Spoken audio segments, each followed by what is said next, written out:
Steve Cooper, great to speak to you. I'm speaking to you right now all the way in Malaysia. It's a long way from where you are right now. Real privilege. I want to talk about you and Nottingham Forest, of course, back in the Premier League after so many years. How does it feel to be the man that's achieved that, along with a fantastic team, of course? Well, first and foremost, lovely to meet you too. We're really excited. You know, it's not about me being the man to take the club back. We all did it together. You know, it was a real joined up sort of collaborative effort last year with the first and foremost the players and the staff and the supporters and the support staff as well. So, like I said, it was a real togetherness around last year, and that's something we want to continue to build to take us into this year. But we're very excited. But professionally at the same time, we're very aware that it's going to be a tough challenge, but certainly one that we're going to attack and look forward to. When a team makes that jump from the Championship to the Premier League, what aspects do you think you need to manage the most from your players? I've seen interviews where you'll hear players saying, "Oh, I'm stood next to Thierry Henry at the time, and I was just in awe." And that could happen. I mean, there's some big names that your side are going to face throughout the course of the entire season, all the way till May. You can be overawed at times. Well, we will be if we think like that. I think, like I say, we are very aware of the challenge of the Premier League and the scrutiny and the intensity of it all. You know, we're not going to be narrow-minded enough to ignore that. But equal to that, we need to continue to believe in ourselves and what we can do, as opposed to what others can do. And we'll always respect the opponents. We'll always respect, you know, brilliant teams and players, and you're going to come up against that week in, week out. But we also need to respect ourselves and to, as I said, really believe in who we are and what we do. Because if we don't, nobody else will. And that's for me going to be important in how we succeed this season. So we're only looking internally at ourselves and making sure that we are at our best. That's all we can control, and if we do that, like I said, we give ourselves the best chance of doing all right this year. What about the recruitment process on your side? Some of the players that you've signed, they're really big in the analytics community. How much of it is data driven from you? How much credence do you give? And your relationship with someone like Andy Scott? Yeah, a lot. Yeah, I think there's I think data now is a very important part of performance, very important part of recruitment, and you know, again, we wouldn't be modern in our thinking if we didn't include data in our processes as well. It's not the only thing. You know, if you're talking about recruitment, data is important, but so is live observation of games, so is due diligence on players' characters and personalities and things like injuries, record, and etc., etc. You're really trying to look at a player holistically now to see that they are the right fit for what you want to do. And we're trying to be, you know, as modern version of that as we can be. And as you said, have to have great relationships with recruitment with Andy and George Sirianos as well as, you know, good communication with ownership and with the chief executive, and like I said, a real sort of joined up approach in how we want to put the team together, and then after that, how we want to work. How far do you personally take that holistic approach to signing players? It's interesting you mentioned that, because I just saw Aaron Ramsdale at Arsenal talking about when he was signed, Mikel Arteta called his parents, his dad, not to tell his dad to tell him to come to Arsenal, but just to find out what his family is like. Would you go as far as an extreme as that? Yeah, I think so, because I think that in some ways the more straightforward bit of recruitment is looking at the footballer from a technical and tactical, maybe a physical point of view, because you can observe that in games. But equal to that for me has got to be a player's character, his personality, his attitude, his background. And you can only do that by hard work of delving into that sort of stuff. And I think for me personally, the most important part of bringing a player into the club is the meeting that I have with him. One, because I think it's important the player hears from me about the project and where we see the player fitting in. But while I'm doing that, I also need to feel I want to come to the club from the player as well. And that doesn't just have to be words. Sometimes you learn it subliminally that a player might know about the football club and the history and a little bit about the team already, and how maybe we work as coaches and how the team plays in a style. And when they show that, it tells me that they're really interested in coming. And we will not bring any player here that doesn't want to come here, if that makes sense, or doesn't want to come here for the right reasons. So that's important to me, and every player that we've done so far, I've believed and had a feeling that, yeah, we want them, of course, but they also want to come, and that's really important to me. I mean, I'm a consumer of footballing content across the globe. I love watching football, and someone like Taiwo in the Bundesliga, he was tearing it up. He was wanted by quite a few clubs. I see a little smile on your face. I'm sure you know what I'm talking about. What was it about him that attracted you and thought, you know what, he can do this in the Premier League, a completely different country, a completely different division, completely different ball game? I think, yeah, you know, Taiwo, I think all of the other players that we've brought in had other offers, and in some ways, and in some aspects, it could have been better offers, but they wanted to come, and Taiwo wanted to come, and I met him personally, myself.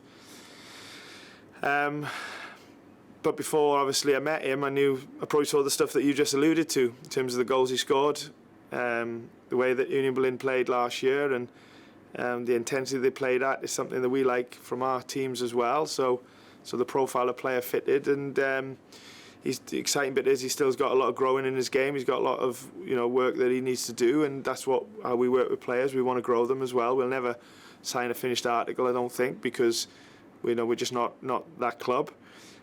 So Taiwo's a good example of recruitment, as I was saying to you before, and the type of player that we want here, and we really look forward to working with him and trying to get the best out of him, because if we do that, everyone's a winner.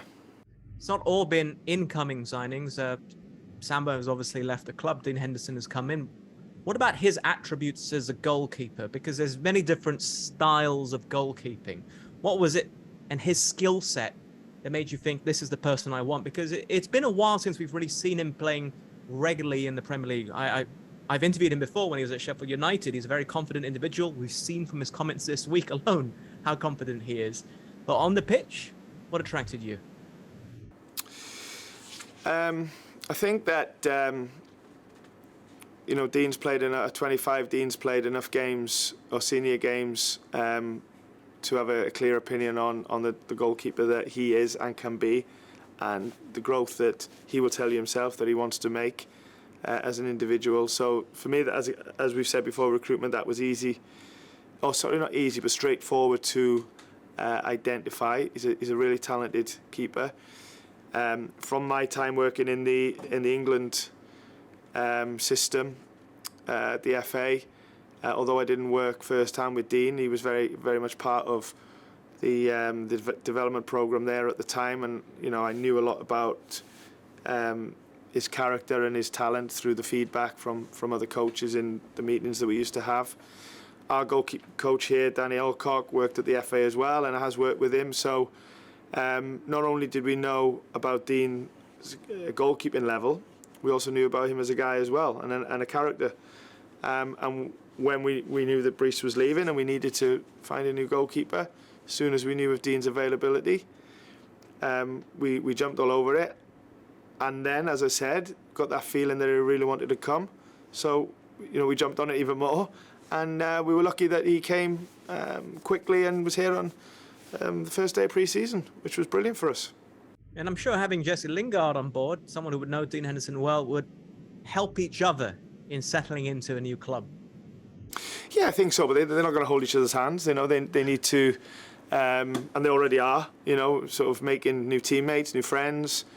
They both are positive and strong characters in different ways, so they can have an impact on the group. And they're the ones maybe I'm talking about the most because of the club that they've come from. And but all of the boys that we've brought in are having a similar impact, as well as, like I said, the boys are already here. And I think if we can really embrace all of that, bring it together, it gives a good chance of a good team spirit, which is what we need this year. Yeah. Just some general questions about the season ahead. 5 substitutions will be allowed. Do you think this will hinder teams with smaller squads, with all due respect? I mean, when you got a Manchester City and the players, they can almost stockpile at times. is it a negative for you at Forest?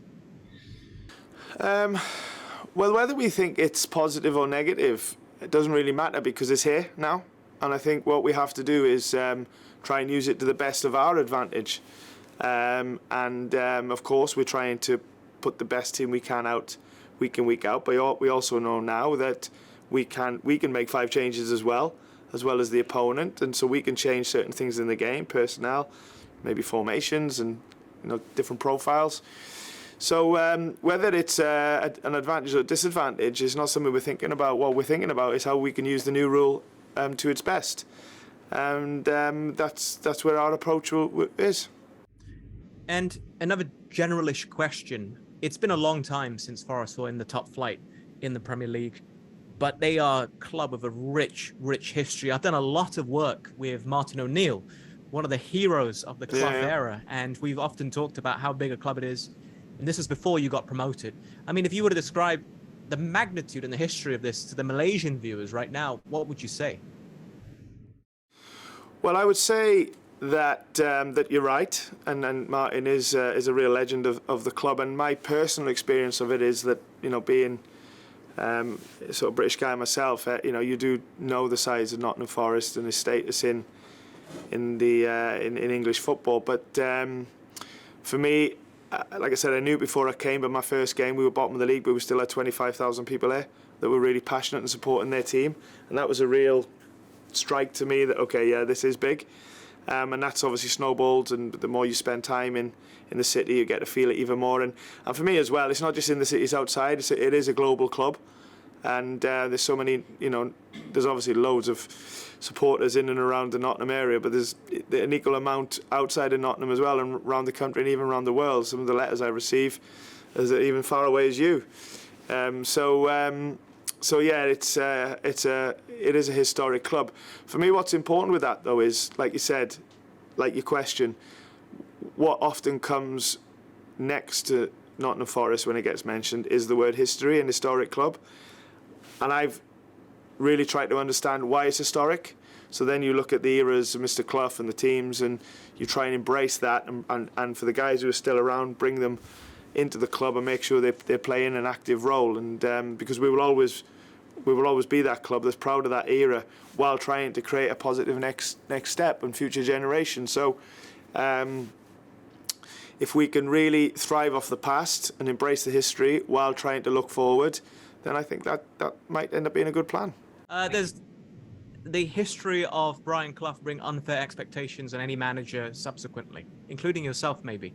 Unfair expectations. Well, I don't feel that because, like I said, representing this football club is a real honour and a privilege, and it's that because more or less of his era and his leadership and his status in the area and in the club. So, we want to stand on their shoulders, but do it in a positive way. And that's for me is a very important part of our work and the identity that we have and we continue to create. Okay, really the final question here. It's a light-hearted one. Do you feel empathy for referees given your personal family background? Do you know? Yes, because although I don't think the refs would say that, so sometimes the amount of moaning that I might do. Yeah, I've been on the other side of it for sure, and albeit quite a long time ago now. But I actually remember coming to the City Ground when my dad was reffing Forest v United when they had that infamous grey kit that they didn't wear for too many times because of I think they were struggling to see it in amongst the crowd. So yeah, I've certainly been on the other side, and I do have empathy, but maybe I need to show it a bit more. Perhaps. I'll be looking out for it this coming season. All the best with yourself in Forest. Speak to you soon. Thank you.